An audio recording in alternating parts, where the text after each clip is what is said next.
정말 지난 주말 우리의 코로나19 상황은 정말 불명예스러운 기록의 연속이었습니다. 예, 그렇습니다. 그러니까 어제 기준, 어제 0시 기준으로 몇 명이었냐면 1,729명이 확진이 됐어요. 이게 역대 주말 중에 가장 많은 최다의 기록을 했고, 보통 이제 일요일 날 지나면 검사 건수가 줄어드니까 대체로 적어지잖아요. 그렇죠. 그런데 오늘 0시 발표 기준으로 보면 1,492명입니다. 세상에. 이것도 역대 일요일 검사의 내용의 확진자에 비교하면 가장 많은 숫자예요. 하하, 참. 그러니까 이게 숫자가 점점 늘어나고 있는 상황이에요. 4단계로 지금 2주가 지나고 3주째 접어들고 있지 않습니까? 그럼에도 불구하고 전혀 숫자가 줄지 않고 있는데, 중요한 또 포인트가 하나 있습니다. 뭘까요? 예전에는 계속 수도권에서 제일 많이 나왔었잖아요. 네. 그런데 지금 수도권과 비수도권의 비율 자체가 비수도권이 점점 올라가고 있어요. 지금 39.5%거든요. 어허. 오늘이. 거의 40% 다 가고 있는 건데, 이만큼 비수도권이 확산되고 있는 부분이 눈여겨볼 부분이고, 또 하나는 지금 휴가를 끝내고 지방에 계시거나 머무르다가 수도권으로 올라오신 분들 그러네요. 있어요. 이분들이 만약 검사를 하고 진단을 받았을 때 확진자로 늘어날 가능성이 있어서 어허. 더 늘어날 가능성을 우리가 전혀 배제할 수 없는 상황이라고 보여집니다. 그런데 델타 변이 바이러스가 왜 무섭냐? 최근에 델타 변이 감염 바이러스 확진자 비율이 늘고 있다면서요, 박성배 변호사님. 그렇습니다. 이 델타 변이 검출률이 치솟고 있습니다. 중앙방역대책본부에 따르면 지난달 25일부터 31일까지 일주일간 전체 확진자 중 델타 변이 검출률이 61.5%에 이르렀습니다. 특히 주요 4종 변이에 감염된 확진자 중 델타 변이 검출률은 무려 91.5%를 차지했습니다. 델타 변이 바이러스 보세요. 검출률이 앞서 그래프 보면 정말로 우상향으로 가파르게 오르고 있습니다. 그런데 이 감염력이 이 단순 비교를 해보면 좀 쉽게 이해를 해보기 위해서는요. 여러분 혹시 예전에 에볼라 혹시 그 파동 기억나십니까? 그때보다도 더 강력하다는 얘기가 있습니다. 박상희 소장님. 네, 에볼라 전염이 굉장히 강력했는데 지금 에볼라뿐만이 아니고 메르스, 사스, 에볼라, 일반 감기, 그리고 뭐 독감, 그다음 천연두 바이러스 모든 것보다도 가장 빠릅니다. 굉장히 걱정스러운데요. 네. 이 기존 코로나의 어떤 감염력이 한 명당 2명을 감염시킨다면 지금 델타 변이는 한 명이 8명 혹은 9명을 감염시키고 있다고 합니다. 야, 이 감염률이요. 감염 지수가 지금 상당히 높습니다. 그런데 이렇게 위중한 상황인데도 지금 상황을 남의 일처럼 여기는 사람이 있다면서요, 장윤미 변호사님. 그렇습니다. 지금 수도권 사회적 거리 두기가 4단계잖아요. 가장 엄중한 상황인데 한강 선상 카페에서 노마스크로 파티를 벌인 일당이 적발이 된 겁니다. 이 서울시 민생사법경찰단이 지난 금요일 현장을 급습해서 긴급 합동 단속을 벌였는데요. 현장에 가보니 50명이 넘는 사람들이 모여서 노마스크 파티를 벌이고 있었고요. 또 대부분이 턱스크 또는 뭐 마스크를 아예 착용조차 하지 않은 채 춤을 추고 있는 그런 상황이었습니다. 그래서 손님 25명에 대해서는 과태료 부과 처분을 내리기로 했고요. 해당 업주에 대해서는 형사처벌이 예정돼 있는 상황인데요. 이 해당 카페, 일반 음식점으로 등록을 냈던 곳이라고 합니다. 하지만 사실상 클럽으로 운영을 해왔고 몰래 손님들을 모으기 위해서 SNS를 통해서 예약을 받아왔다고 합니다. 단속반이 들이닥치자 카페 관계자들은 급히 음악을 끄고요. 손님들에게 마스크를 쓰라고 고함을 치는 장면이 포착되기도 했습니다. 대부분의 시민들, 대부분의 국민들이 방역 수칙 지키느라고 지금 이 더위에 마스크까지 쓰고 있으면서 이 고생을 하고 있는데 지금 나몰라라 하고 있어요. 근데 이런 나몰라라 하는 경우가 또 있다면서요, 최정아 기자님. 그렇습니다. 지난 5일 경찰에 의해서 적발이 됐는데요. 그 현장 함께 영상으로 보시죠. 밤 10시가 넘은 시각 30명이 넘는 경찰관들이 신속히 어디론가 이동하고 있습니다. 한 건물 안으로 경찰이 이제 문을 열고 들어가는 모습을 보고 계신데요. 이 계단 아래로 내려가니까 굳게 닫힌 철문 하나가 이렇게 나옵니다. 네. 같은 시각, 같은 건물의 또 다른 출입구에는요, 소방관들이 강제 개방을 시도합니다. 대체 이 안에 무슨 일이 벌어지고 있기 때문에 이런 상황이 벌어지고 있을까요? 안으로 들어가니까요, 무허가에다가 방역수칙까지 어기고 운영해온 유흥주점이 모습을 드러냈습니다. 아하. 단속을 염두에 둔 것인지 내부는 여러 통로가 미로처럼 얽혀 있고요. 밖으로 통하는 문도 여러 개입니다. 단속반이 들이닥치자 일부 직원과 손님들 담벼락을 타고 도망치는 모습을 보이기도 했습니다. 참 가관입니다. 저렇게까지 밤늦게 숨어서 저렇게 술을 마시고 싶어요. 무허가 건물에서요. 당시에 단속에 나섰던 경찰 얘기 들어보시고 이어가 보도록 하겠습니다. 계속 무허가 영업을 하는 곳이 있는데 그래서 민원이 들어온 곳이 있습니다. 지금 단속을 해야 되는데 저희가 이제 한계가 있다 보니까 지원을 받아갖고 지구대하고 지금 기동대랑 같이 합동 작전을 하게 되는데 실제로 옆에 건물하고 연결돼 있고 다른 데 막 비밀 통로들이 있기 때문에 이제 풍속당속반 생활질서계 직원들이 한쪽을 막으면 지구대에서 다른 쪽을 막고 그때 기동대가 그 사이에 와서 그 건물을 둘러싸지 않으면 다 도피시킬 수 있기 때문에.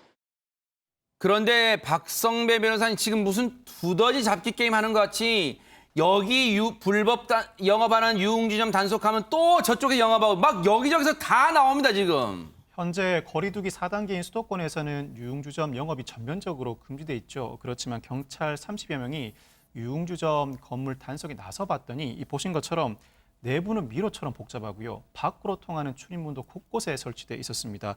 일부 손님들이 건물 밖으로 이어지는 통로에 숨어 있다 적발되기도 했는데 이 단속에 따라서 유흥주점 운영자, 직원, 손님 등 10명이 감염병 예방법 위반 혐의로 입건된 상황입니다. 앞서 저 단속에 나섰던 경찰이 저 검거하는데 얼마나 애를 먹은지 아세요? 일단 구조가 미로처럼 복잡했고요. 앞서 보셨죠? 급하니까 담벼락 타고 도망간 사람, 저 사람을 다 추적했답니다. 경찰 당시의 상황, 단속 상황, 검거 상황 좀 보시고 이어가 보도록 하겠습니다. 왜요? 카메라는? 찍으세요. 뭐냐고요? 카메라 뭐 하세요? 저기 잡아! 저쪽으로 튄다! 너 어떻게 담벼락을 타고 막 저렇게 도망다녀? 무슨 미로도 아니고 막 이렇게 다니는 오! 야! 조심. 야야야. 어우, 괜찮아. 야야. 경찰관만 다치고 진짜 말이야. 이런 데로 도망다니고. 다른 사람 아니라고 판단됐기 때문에 체포한 거예요. 무슨 말인지 알겠어요? 제가 정말 거 그냥 밥밥을 넘는 모습 어떡할 건데? 아니 들어가세요. 못 봤잖아요. 넘는 거 봤냐고요. 누가 봤어요? 저희 지금 참 진짜 뭐 저렇게 할 말이 많습니까? 잘못해놓고요. 그런데 지금 경찰이 지금 단속하면서 하수조에 또 빠지면서 다 다칠 뻔했습니다. 정말 경찰분들 노고가 많은데 그런데 오늘부터 이제 거리두기 4단계가 2주간 더 연장되는 시점인데 조금 바뀌는 부분이 더 있다면서요, 최진봉 교수님. 네, 그렇습니다. 오늘 이제 22일 밤 12시까지 2주간 연장이 되는데 그중에 바뀐 부분은 어느 부분 종교시설에 관한 부분이에요. 아, 종교시설 같은 경우에는요. 수용인원이 101명 이상인 시설에 대해서는요. 110%까지 대면 활동이 허용이 됩니다. 다만 최대 인원이 정해져 있어요. 99명. 네. 그러니까 99명 이상은 안 되는 것이고요. 원래 지금 19명까지 되게 돼 있거든요. 그걸 99명까지 늘렸다는 점이 다른 점이고 네. 다만 한 가지 꼭 우리가 알아야 되는 게 뭐냐면 방역 수칙을 위반한 교회, 예컨대 사랑제일교회 같은 이런 교회는 최대 99명에 해당하지 않습니다. 그러니까 방역 수칙을 위반한 교회는 이 지금 허용된 부분도 전혀 해당되지 않는다는 사실을 꼭 아시기 바랍니다. 네.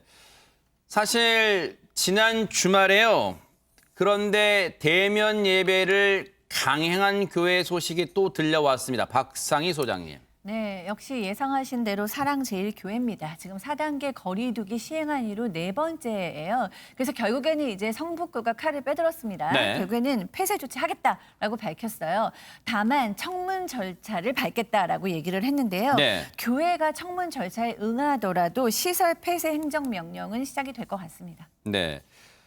사랑제일교회 전광훈 목사, 오늘 불구속 기소됐다는 얘기가 있습니다. 박성배 변호사님. 오늘 전광훈 목사가 지난해 광복절 집회를 주도한 혐의로 1년 만에 재판에 넘겨졌습니다. 검찰이 전광훈 목사를 집회시위법과 감염병 예방법 위반 혐의로 기소를 한 것인데 아울러 집회 참여자 6명에 대해서도 감염병 예방법 위반 혐의로 기소를 했습니다. 네.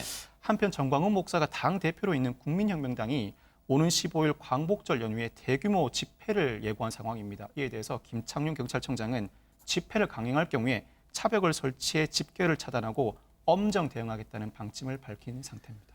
지금 무엇을 위한 집회인가요? 교회가 정치 투쟁을 하겠다는 겁니까? 대체 왜 이러는지 모르겠습니다. 국민들, 시청자분들 참 분통 터질 것 같아요. 최재범 교수님, 그런데 부산 지역도 지금 코로나가 심각하다면서요? 심각해요. 네. 부산 지역 같은 연이나 100명이 넘는 확진자가 나오고 있는 상황이고요. 지금 최대로 나온 게 170명까지 나온 적이 있었어요. 그러니까 확산세가 부산이 상당히 심각하게 돌아가고 있다는 거 역대 최다를 기록을 했고 누적 확진자만 지금 9,000명입니다. 이런 상황이고요. 긴급 진화에 나섰는데 부산시가 그래서 사회적 거리두기를 4단계로 격상하기로 했는데 오는 10일부터 4단계가 적용된다고 하니까 이 부분을 꼭 지켜주시기 그럼 내일이네요. 그렇습니다. 내일 0시부터 아마 최고 단계 4단계로 격상될 것 같습니다. 네. 관련해서요. 부산시장의 얘기 들어보시고 이어가 보도록 하겠습니다.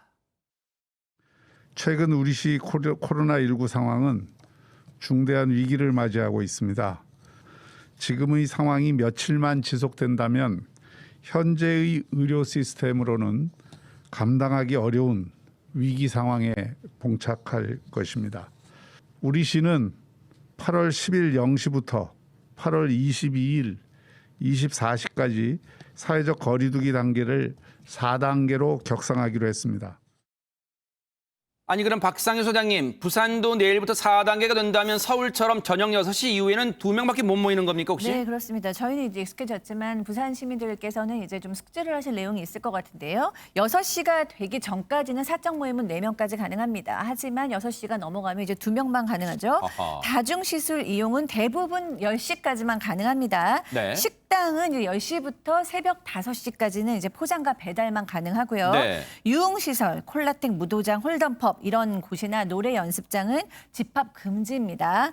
그리고 종교시설은 수용인원 20% 이내에서만 운영이 가능합니다. 가장 중요한 건 지금 이 확산세를 막지 못하면 지역 의료 시스템이 붕괴될 수 아하. 있다는 그런 걱정이죠. 그러니까요. 그런데 장유미 변호사님, 한쪽에서는 또 그럴 수도 있을 것 같아요. 지금 피서철이잖아요. 해수욕장 같은 경우는 어떻게 됩니까 그러면? 부산은 특히나 해수욕장이 유명하잖아요. 그런데 부산시가 정말 강경책을 내놨습니다. 모든 해수욕장을 폐장하기로 결정을 내린 건데요. 아, 그래요? 예, 그 이유는 다른 지역에 감염염이 유입되게 되면 그 전파를 걷잡을 수 없게 된다라는 우려 때문입니다.